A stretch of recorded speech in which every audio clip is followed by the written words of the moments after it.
Okay, so welcome back, everybody. Mike Thompson is here with me, Lee Norris, and we're having a discussion as part of our Change Innovators Insight series on executive alignment.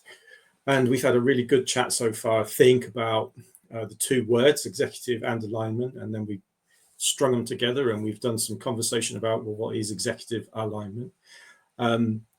And it's been good fun, actually. We're enjoying ourselves, so hopefully you're finding some useful insights as we go through. We thought what we would do now is have a conversation about some of the practical elements of what we do as leadership coaches and consultants, as to how we lean into some of the things that we've been talking about today. So, Mike, do you want to kick us off with wherever you want to start? What are some of the practical things to do when you want to get into executive alignment within executive teams?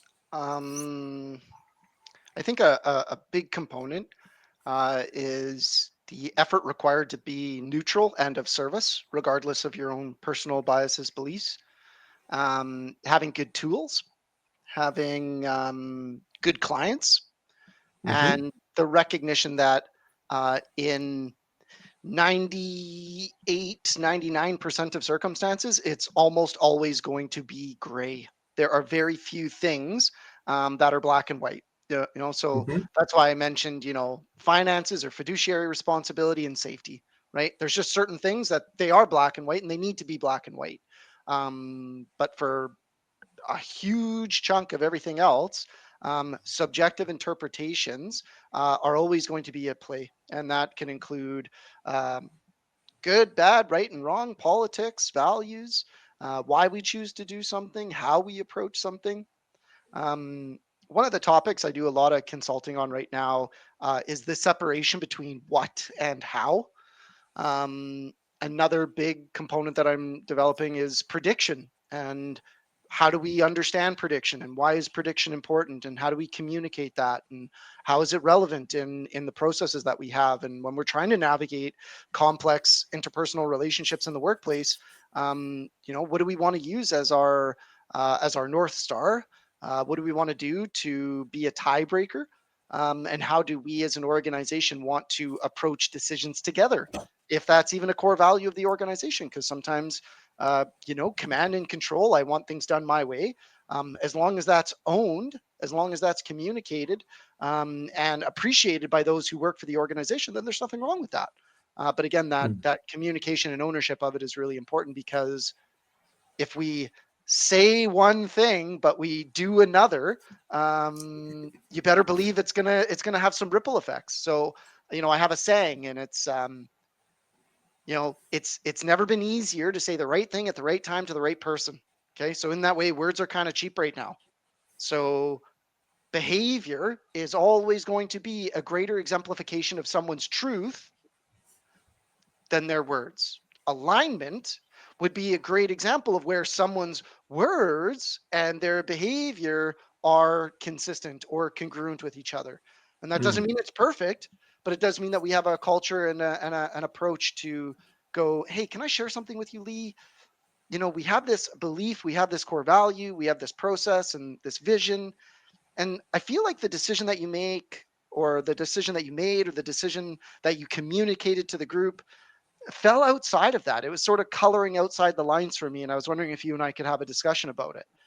Here's what I saw. Here's how it made me feel.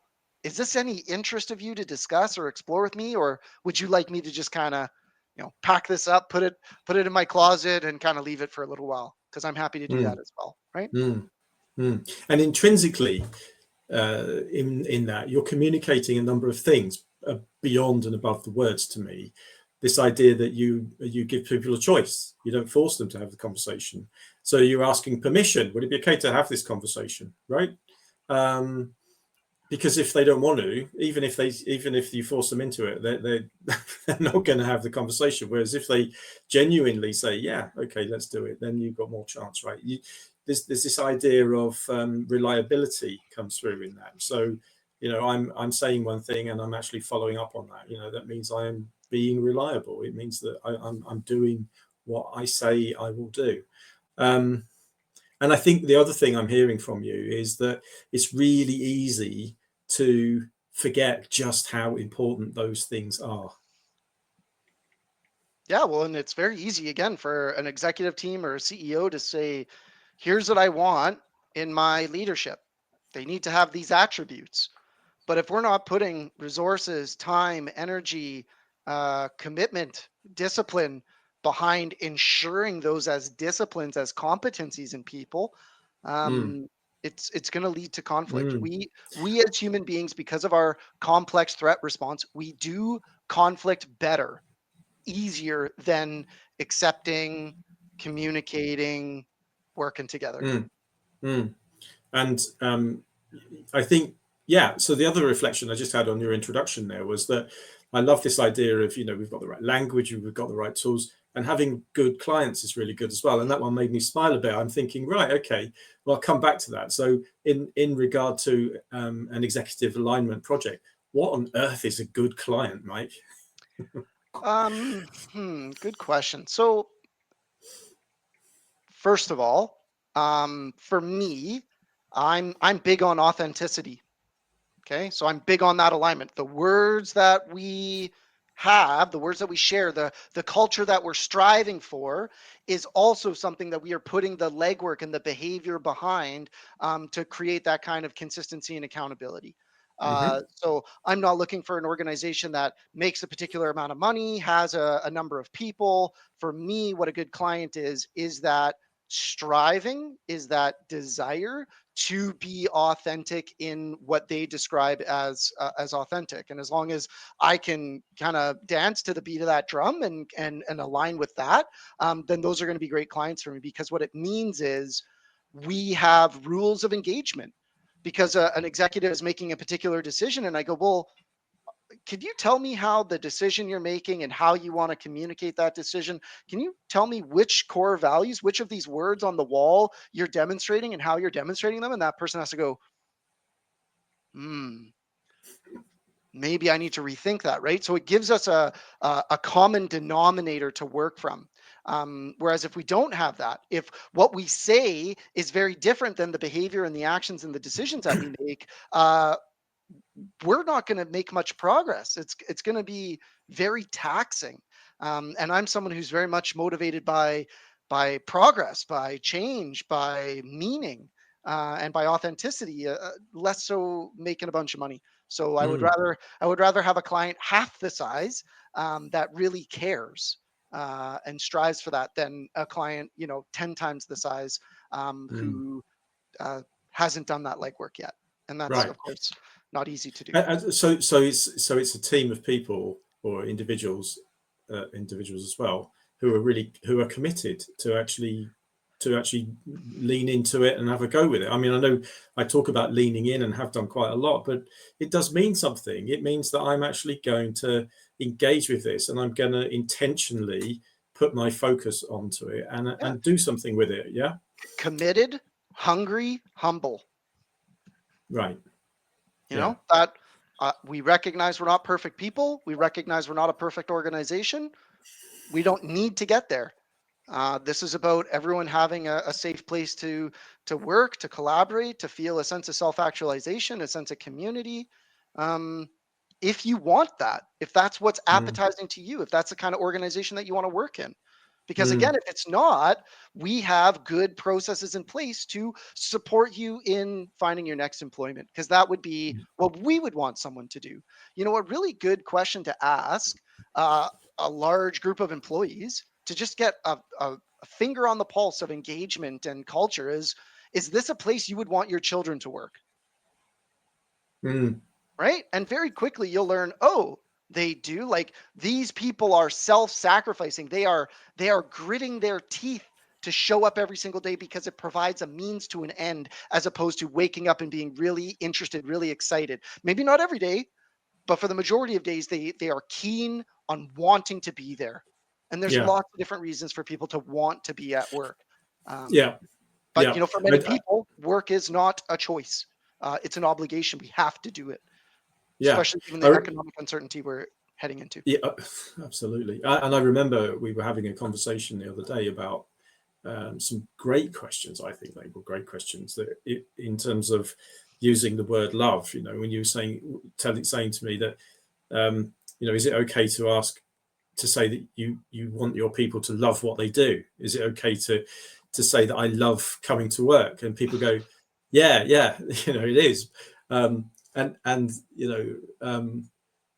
wonder whether there is that sort of that way in yet to be able to say, well, what about behaving lovingly towards each other as opposed to behaving with high levels of conflict and defensiveness? It's a strong word, and it's crept into our work quite a lot. Well, I would say it's crept in. I would say it's very intentionally been added in. But it means something to love what you do. You're not thinking about anything else than the meaning in the work that you're doing. The fact that you get paid for it becomes a really important part of it. But when that's upside down and it's all about that and nothing about the meaning, it can be very, very painful. So here's what's interesting. What you're describing is a bias that you and I share. We want to feel Absolutely. passion. We want to love what we do, right? Mm. But what we don't want to do is consciously and unconsciously impose that onto other people. So Mm-hmm. sometimes one of the best ways to actually engage someone who, from your perspective, is disengaged is to accept them, is to go, wait a second, is it possible that for me, it's really important that I love what I do and I'm super eager and I'm super engaged and I want to continuously grow? That is what I value. That is what's important to me. But that's me. That might not actually be every single contributor in the organization. Mm. And Mm. this links Mm. to, succession planning and development in the organization. Do you want to engage in personal, professional development or evolution? Or are you comfortable in the role that you have right now? And we'll give you the 1 to 3% increase for inflation every year, and you'll have a nice place to work, and it'll remain as consistent as we can make it for you. Because Mm. sometimes people can be fully self actualized by what they do outside of work, and they don't need work to fill up their cup to the 10th degree. And being able to respect and appreciate that is critical, in my opinion. Mm. Because the moment we Mm. say everyone in the organization has got to have these attributes, good luck with that. What we could say is we desire people in our organization to have these attributes, but if you can provide value and Mm.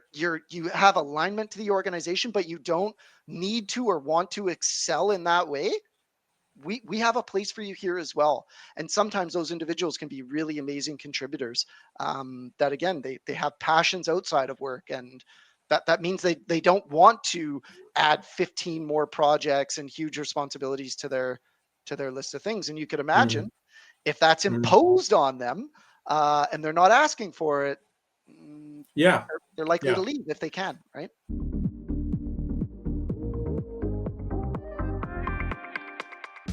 Yeah, well, I guess there's a deeper thing for me in what you've just said. It's about being being legitimized, being is feeling is it's all about belonging. It's I know one of our other co-directors, our founder Yvonne, talks about the basics of being human. We want to be loved, we want to be accepted, we want to feel that we belong in places. And that's regardless of who we are, how we turn up sometimes, and So it's hard. It's hard, isn't it? Because, sorry, Mike, just to finish that point then, is that, we've got so many, this is just a reflection really, but organizations have so many policies and procedures and this idea around performance management and everything, that it's very easy to go to that before you go to the human being. Yeah, well, you need to adjust your dial from this level to this level because that's what I think. yeah.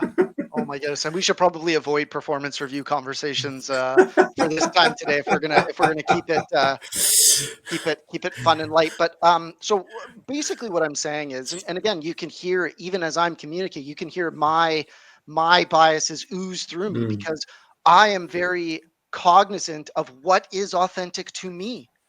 But I have to understand when I'm coaching, when I'm engaging, when I'm consulting with other people, I got to check that at the door. I mean, I gotta own it. And often I don't check it at the door. I'll communicate it, but I'll say that's my bias. That's the way that I see it. But it's just BS. Take it as BS. It's just something for you to think about. It's just another, log on the fire to contribute to mm, the energy that we're creating, right? So mm. what's authentic to me is not, does not have to be, is not equal to what's authentic to another person. And the moment I recognize that and I hold that as acceptable, I'm far more likely to be humble, because now I'm going to be open to recognizing and learning from another person what's more authentic to them. Right. And we're Yeah. all to a degree, wearing some kind of a mask when we're at work. And that's, for some people really easy. For other people, it's traumatic. And so we just have to Hmm. understand that we all have a very unique lens through which we see ourselves, see the world, and see other people. Mm, mm. I think that what you're bringing to mind for me here is something that we talked about the other day around knowing what you're about. Yeah, and being okay with that. It's part of the development of coaching. But I think in terms of leadership, my own personal view on leadership is that it is a practice. It's not something that you get, that you just I don't know, just it's not a set, it's not just a set of skills. It is actually something beyond that. It's a lived and breathed thing. So if you want to, for example, say those are the values of the organization that we've decided to put there, I'm going to show you what that means. I'm going to live it, and when I get it wrong, I'm gonna do some of the things that we talked about today, which is show humility and demonstrate that actually we're all human beings, and that we can all. I'm not even going to say make mistakes, because I don't think it is about making mistakes. I think it's just about trying and learning partly as we go, but doing that really intentionally. So Anyway. you've brought a couple of things to mind for me. You use the phrase knowing what you're about. And I think this is a Mhm. great opportunity to bring in the concept of privilege. Knowing what you're about is not a default function. It's not just latent in people. You actually have to experience contrast. You have to have opportunities. You don't graduate high school and know exactly what you're going to be engaged in, content with, passionate about for the rest of your life. Now, universities don't want to tell you that, right? Your high school counselor doesn't want to tell you that, because they're trying to set you up to make an income and contribute to society, and that's perfectly fine. That's the way in which we live our lives. But the belief, the expectation that you're going to have that knowledge at those early stages, or that you're going to value that self-reflection and that self-awareness, knowing what you're about and being able to lean into something that can provide more of that for you, again, is going to be privilege. And just to recognize that not everyone has the opportunity, not everyone has the mentors, not everyone has the investment. And so again, just being able to kind of bring that idea to the surface to go, yeah, like even just having self-awareness, even just knowing who I am, knowing my boundaries, communicating my boundaries, that's privilege. And not everyone has privilege, and it is important to appreciate that, and to be Mm, cognizant of it. mm.